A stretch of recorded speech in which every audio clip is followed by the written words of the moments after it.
Details చూస్తే నేడు నల్గొండ జిల్లాలో సీఎం రేవంత్ రెడ్డి పర్యటించనున్నారు. మధ్యాహ్నం బ్రహ్మనవెల్లిలో ఎత్తిపోతల project, Yadadri thermal power plant unit, Nalgonda medical కాలేజీని ప్రారంభించనున్నారు సీఎం. అనంతరం సాయంత్రం 5 గంటలకు నల్గొండలో బహిరంగ సభలో పాల్గొంటారు. ఇక సీఎం టూర్ నేపథ్యంలో ముందస్తు అరెస్టులు చేస్తున్నారు పోలీసులు. మాజీ మున్సిపల్ చైర్మన్ సైదిరెడ్డితో పాటు పలువురు బీఆర్ఎస్ నేతల ముందస్తు అరెస్ట్ చేశారు.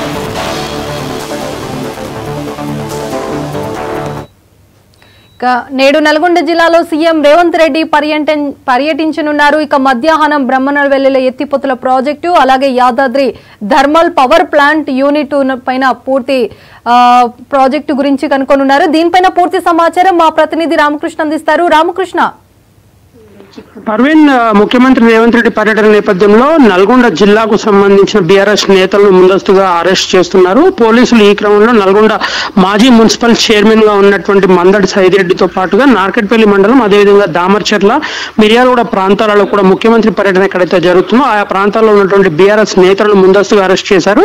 నగరికలకు సంబంధించి చూసుకోవచ్చు, మాజీ ఎమ్మెల్యేగా ఉండే చిరుమర్తి లింగయ్యతో పాటు పలువురు నేతలను కూడా ఇప్పుడు అదుపులోకి తీసుకున్న పోలీసులు. నల్గొండలో కూడా మాజీ మున్సిపల్ చైర్మన్ మందడి సైదిరెడ్డితో పాటు పలువురు బీఆర్ఎస్ నాయకులను ముందస్తుగా అరెస్టు చేయడం, మరికొంతమందిని హౌస్ అరెస్టులు చేసి బయటికి రాకుండా మాత్రం నిర్బంధించినటువంటి పరిస్థితి ఉంది. అదేవిధంగా దామర్చర్ల వద్ద పవర్ ప్లాంట్ సందర్శనకు ముఖ్యమంత్రి వస్తున్న నేపథ్యంలో అక్కడ కూడా బీఆర్ఎస్ నేతలతో పాటుగా ప్రధానమైనటువంటి నాయకులు ఉన్నారు. వీరందరినీ కూడా అదుపులోకి తీసుకొని ప్రస్తుతం అయితే ఇక్కడ కూడా ముఖ్యమంత్రి పర్యటనలో ఎలాంటి అవాంఛనీయ ఘటనలు కానీ లేకపోతే ఆ ఉద్రిక్త వాతావరణం కానీ చోటు చేసుకోకుండా ముందస్తు అరెస్టులు అయితే చేస్తున్నటువంటి పరిస్థితి జిల్లాలో కనిపిస్తుంది. పర్వీన్, రామకృష్ణ, అలాగే ఈ సభ భారీ ఎత్తున ఏర్పాటు చేయడం జరిగింది. ఈ సభలో ఎంతమంది పాల్గొనే అవకాశం ఉంది? ఎవరెవరు వస్తున్నారు దీంట్లో? సో ముఖ్యమంత్రి పర్యటన ప్రధానంగా నకరేకల్ నియోజకవర్గం నార్కెట్పల్లి మండలం బ్రాహ్మణవెల్లంలో ప్రాజెక్టు వద్ద ఏర్పాటు చేస్తున్నటువంటి పైలాన్ ముఖ్యమంత్రి ప్రారంభించనున్నారు.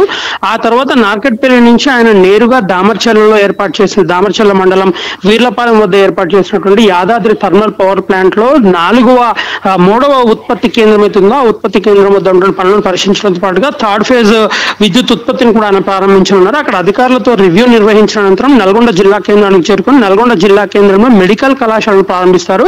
మెడికల్ కళాశాలను ప్రారంభించడంతో పాటుగా మెడికల్ కళాశాల పక్కన ఉన్నటువంటి ప్రాంగణంలో బహిరంగ సభలో కూడా ముఖ్యమంత్రి పాల్గొన్నారు. బహిరంగ సభకు సంబంధించి కాంగ్రెస్ పార్టీ నేతలు అయితే ఇప్పటికే భారీ ఏర్పాట్లు అయితే చేసినటువంటి పరిస్థితి. దాదాపుగా 2 నుంచి 3 లక్షల మందిని జనాలను సమీకరించి భారీ బహిరంగ సభను నిర్వహించడం ద్వారా గత సంవత్సర కాలంగా కాంగ్రెస్ పార్టీ ప్రభుత్వం అధికారంలోకి వచ్చిన తర్వాత తీసుకున్న ప్రజా సంక్షేమ కార్యక్రమం, అదేవిధంగా చేపట్టిన అభివృద్ధి పనులు, పూర్తి చేసినటువంటి హామీలు 6 గ్యారెంటీలు అయితే ఇచ్చారు. ఆ 6 గ్యారెంటీలు ఏ పనులు అయితే పూర్తి చేశారో వీటన్నింటినీ కూడా ముఖ్యమంత్రి రేవంత్ రెడ్డి ప్రజలకు వివరించే విధంగా ఈ సభను అయితే నిర్వహిస్తామని కాంగ్రెస్ పార్టీ నేతలు చెప్తున్నారు. ముఖ్యమంత్రితో పాటుగా జిల్లాకు చెందినటువంటి మంత్రులు ఉత్తమ్ కుమార్ రెడ్డి, కోమటిరెడ్డి వెంకటరెడ్డితో పాటుగా పొన్నం ప్రభాకర్, అదేవిధంగా వైద్య ఆరోగ్య శాఖ మంత్రి దామోదర్ రాజనరసింహ కూడా ముఖ్యమంత్రితో పాటుగా నల్గొండ సభలో పాల్గొనే అవకాశం ఉందని మాత్రం కాంగ్రెస్ నేతలు చెప్తున్నారు. అయితే మరొక పక్కన పోలీసులు కూడా భారీ బందోబస్తు ఏర్పాటు చేయడంతో పాటుగా జిల్లా కలెక్టర్ తో పాటు రేంజ్ ఐజీ సత్యనారాయణ, జిల్లా ఎస్పీ శరత్చంద్ర పవార్ కూడా భద్రతా ఏర్పాట్లను అయితే నిన్నటి నుంచి పర్యవేక్షిస్తున్న పరిస్థితి. మొత్తంగా ముఖ్యమంత్రి పర్యటన విజయవంతం చేయడం కోసం ఇటు అధికార యంత్రాంగంతో పాటు కాంగ్రెస్ పార్టీ శ్రేణులు కూడా పెద్ద ఎత్తున ఏర్పాట్లు అయితే చేసిన పరిస్థితి కనిపిస్తుంది. Parveen, right, thank you Ramakrishna.